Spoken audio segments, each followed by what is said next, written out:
नमो नमः मौर्य, नमामि देवी नर्मदे। आज महाभारत के पर्वों के बाद आदि पर्व का पूरा वर्णन हो चुका है। आदि पर्व के बाद अब आया है सभा पर्व नंबर 2 पर। सभी पर्वों के नाम याद कर लिए मस्त ट्रिक से। अपन आदि पर्व पढ़ चुके हैं। अब आदि पर्व के बाद हम आए हैं सभा पर्व में। ठीक है, अब सभा का अर्थ ही होता है इकट्ठा होना, एक जगह बैठना। तो सबसे पहला तो सभा पर्व में उपपर्व कितने हैं, तो वो है 10। ठीक है, उपपर्व कितने 10। याद कैसे करोगे, तो याद कर लो सभा में 10 कुर्सी लगी थी जिसमें उपपर्व बैठे थे। आदि में 19 थे। ठीक है, सभा में कितने हैं 10। तो याद कैसे करना है कि सभा बैठी है तो 10 उपपर्व बैठे हैं कुर्सी में। कुर्सी में बैठ रहे हैं, बाकी और दूसरी जगह बैठेंगे अभी। ठीक है, फिर अध्याय कितने हैं 81। कितने 81 81 अध्याय हैं। 10 उपपर्व हैं किसमें, सभा पर्व में। किसके, महाभारत के। महाभारत लिखा किसने, वेद व्यास ने। श्लोक कितने 1 लाख। रस कौन सा, शांत रस, वीर रस नहीं, कौन सा, शांत रस। तो सभा पर्व उपपर्व कितने 10, अध्याय कितने 81। ठीक है, अब इसका वर्णन देख लीजिए पूरा। जब सभा बुलाई गई, कब, जब युधिष्ठिर का राजसूय यज्ञ चालू हुआ। युधिष्ठिर ने क्या किया, बोले राजसूय यज्ञ करते हैं। क्या करते हैं, राजसूय यज्ञ। ये यज्ञ का मुख्य उद्देश्य शिशुपाल का वध है। शिशुपाल का वध होना है। ठीक है, नारद, युधिष्ठिर, भीम, पूरे पांडव मिलके एक योजना बनाते हैं, बलराम जी भी, कि अपन को क्या करना है, शिशुपाल का वध करना है। अब सभा पर्व है, मतलब सभा हो रही है। यज्ञ कौन कर रहा है, युधिष्ठिर। कौन सा, राजसूय यज्ञ। ये भी पेपर में बड़ा पूछा जाता है कि किसने कौन सा यज्ञ किया। दशरथ ने कौन सा यज्ञ किया था, राम ने कौन सा यज्ञ किया, फिर युधिष्ठिर ने कौन सा यज्ञ किया। ये इसके अभी एक वीडियो देखना आप, हमारा एक वीडियो मिलेगा आपको चैनल पर। सभी अलग अलग की कौन व्यक्ति ने कौन सा यज्ञ किया। बहुत अच्छी ट्रिक है, बहुत जल्दी याद हो जाएगा। अब इसमें आ जाओ, युधिष्ठिर ने क्या किया है, राजसूय यज्ञ। चलो भैया, यज्ञ आ गया। ठीक है, सभा में वध हो गया किसका, जरासंध का। कहाँ पर वध होगा, सभा में। अर्थात कौन सा पर्व, सभा पर्व।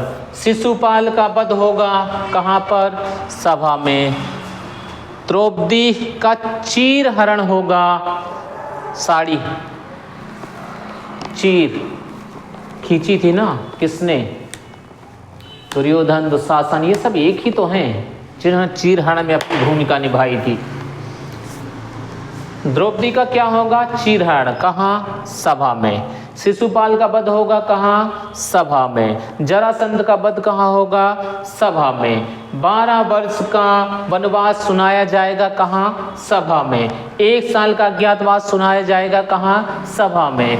युधिष्ठिर जुए में हारेगा कहाँ, सभा में।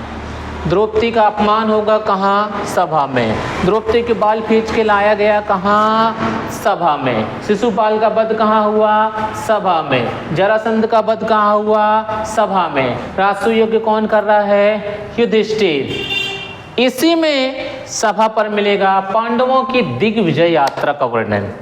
जो पांडव लोग हैं उनकी दिग्विजय यात्रा का वर्णन मिलेगा किसमें, सभा पर में। इसे सबसे महत्वपूर्ण फिर से याद कर लीजिए। पहला, सभा पर्व में उपपर्व कितने 10, अध्याय कितने 81। युधिष्ठिर ने यज्ञ किया था राजसूय। शिशुपाल का वध हुआ था कहाँ, सभा में। जरासंध का वध, सभा में। द्रौपदी चीरहरण, सभा में। 12 साल का वनवास मांगा गया, सभा में। 1 साल का अज्ञातवास, सभा में। ये सब कुछ कहाँ पर हुआ, सभा में। इसलिए ये कौन सा पर्व है, सभा पर्व। भूलिएगा मत, कौन सा पर्व है, सभा पर्व। इसके पहले जो आदि पर्व था उसमें पांडव कौरव का जन्म हुआ था। उनकी शिक्षा हुई थी, उनका विवाह हो गया था। अब उसके आगे, जब विवाह के आगे हम चलते हैं तो किसमें पहुंच जाते हैं? सभा में। इसीलिए तो विवाह के बाद ये हुआ है, द्रौपदी का चीरहरण हुआ है। उसी के बाद तो पत्ते खेले गए हैं युधिष्ठिर द्वारा। तो युधिष्ठिर हार गया है, तो हार गया तो क्या मिला? 12 वर्ष का वनवास। क्या मिला? 1 वर्ष का अज्ञातवास। वहीं पे लड़ाई में कौन वध, किसका वध हुआ? शिशुपाल का। और किसका वध हुआ? जरासंध का। ये है आदि पर्व। बार बार सुनिए, 1 बार 2 बार सुनिए, निश्चित आपको याद हो जाएगा। पेपर में कुछ भी पूछ सकता है, पेपर का कोई शॉर्टकट नहीं होता है कि यही आएगा। अगर पूछ लिया पर्व कितने, तो दूसरे नंबर पर्व का है कौन? सभा पर्व। लेकिन पूछ ले उपपर्व कितने, तो कितने? 10। अध्याय पूछे तो 81। शिशुपाल का वध कहाँ हुआ? सभा में। शिशुपाल वध स्वयं एक महाकाव्य है जो माघ जी ने लिखा है, ठीक है ना।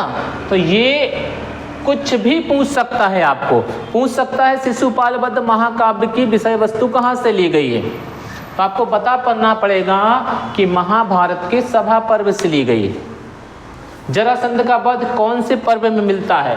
तो सभा पर्व में मिलता है। कौन से पर्व में वनवास के लिए बोला गया था? तो सभा पर्व में बोला गया था। इसको बार बार सुनते रहिए। अब तीसरे नंबर पे आ रहा है, आदि पर्व हो गया, सभा पर्व हो गया। अब दूसरा वीडियो देखिए तीसरे नंबर का, जिसमें आएगा वन पर्व की पूर्ण जानकारी।